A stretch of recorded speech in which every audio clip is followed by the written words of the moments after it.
नमस्कार, मैं नीलकमल स्वागत करती हूँ आप सबों का अपने चैनल के हिंदी मंच में।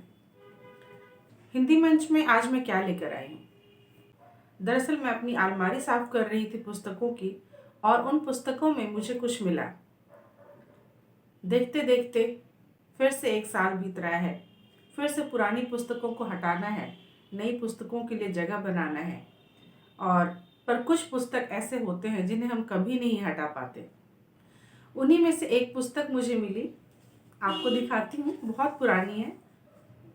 ये बांग्ला भाषा में लिखा हुआ है, शताब्दी। जहाँ मैं रहती थी वहाँ से ये लोकल पत्रिका निकलती थी और उस समय मैं शायद 8 या 9 में रही होंगी। नई नई कविता लिखने का शौक शुरू हुआ था और ये उसी दौर की बात है। तो आज जब मैं इसे पलट रही थी तो मैंने देखा कि एक कविता इसमें ऐसी है जो अभी के लिए बहुत ही एप्रोप्रिएट है। वो इसलिए कि बच्चों के एग्जाम्स आ रहे हैं, नया सेशन शुरू हो रहा है और नया सेशन शुरू होने के पहले उन्हें गुजरना पड़ता है एक परीक्षा से। और उस परीक्षा को लेकर बच्चों की बहुत बुरी हालत हो जाती है, क्योंकि भाई साल भर यूं ही गुजरता रहता है, खेलते रहते हैं, कूदते रहते हैं और बिल्कुल 11th आवर में आके उनकी हालत बुरी हो जाती है कि अब क्या पढ़ें। ये भी सब्जेक्ट है, वो भी है, हिस्ट्री है, ज्योग्राफी है, हिंदी है, मैथ्स है, क्या पढ़ें क्या ना पढ़ें।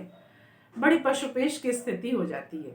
हालांकि अब तो समय काफी बदल गया, खासकर पिछले 2 सालों में, जिसे हम कोरोना काल कह सकते हैं। तो इस कोरोना काल में तो पढ़ने लिखने की पद्धति ही पूरी तरह से बदल गई और साक्षात सीखने की जगह पर ऑनलाइन लर्निंग की शुरुआत हो गई। पर उससे क्या होता है, परीक्षा चाहे ऑनलाइन हो या ऑफलाइन हो, स्टूडेंट्स की स्थिति तो हमेशा ही वैसी रहती है कि हाय परीक्षा आई, अब क्या होगा रे भाई। तो उस समय जब मैं 8 में थी तो उस समय मेरी एक कविता इस पुस्तक में छपी थी, तो मैं ढूंढ के निकालती हूँ और आपको सुनाती हूँ। इसमें 3 भाषाओं में आर्टिकल्स छपे हुए हैं, बांग्ला, हिंदी और अंग्रेजी। तो शुरुआत में ही मेरी रचना है और हालांकि ये पुस्तक काफी पुरानी हो गई है, पर आप यहाँ पे देख सकेंगे कि यहाँ पे लिखा हुआ है सिविलिटी टू नीलकमल। हालांकि इसमें जो नीलकमल की स्पेलिंग है वो सही नहीं है, बट सिविलिटी टू नीलकमल अर्थात ये मेरी प्रति है, क्योंकि मेरी कविता छपी थी तो ये प्रति मुझे दी गई। आज भी स्टूडेंट्स की यही हालत होती है परीक्षा को देखकर कि हाय परीक्षा आई, अब क्या होगा रे भाई। खेल कूद में दिन बीता, सोने में रात गवाई, हाय परीक्षा आई, अब क्या होगा रे भाई।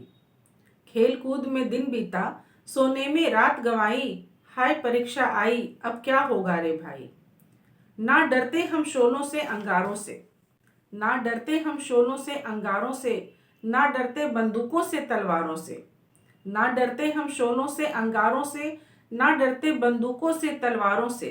काश खुदा इस धरती पर, काश खुदा इस धरती पर लेखक ना पैदा होते, काश खुदा इस धरती पर लेखक ना पैदा होते। वो तो लिखकर चले गए, मुश्किल हम पर मंडराई, वो तो लिखकर चले गए, मुश्किल हम पर मंडराई, हाय परीक्षा आई, अब क्या होगा रे भाई। बैरन अंग्रेजों ने सब कुछ चौपट कर डाला, बैरन अंग्रेजों ने सब कुछ चौपट कर डाला, डुबो गए इतिहास बहाकर अंग्रेजी की धारा।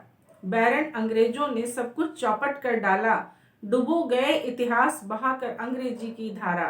क्रिया कर्म रह गई, व्याकरण रहा सहारा, पापा ने फिर कलम थमाई। क्रिया कर्म रह गई, व्याकरण रहा सहारा, पापा ने फिर कलम थमाई, हाय परीक्षा आई, अब क्या होगा रे भाई। हाय परीक्षा आई, अब क्या होगा रे भाई। तो बच्चों, आप लोगों की भी परीक्षा आ रही है, बिल्कुल जोर शोर से तैयारी कीजिए। 11th आवर का वेट बिल्कुल भी मत कीजिए जब आपको ये कविता पढ़ना पड़े कि हाय परीक्षा आई, अब क्या होगा रे भाई।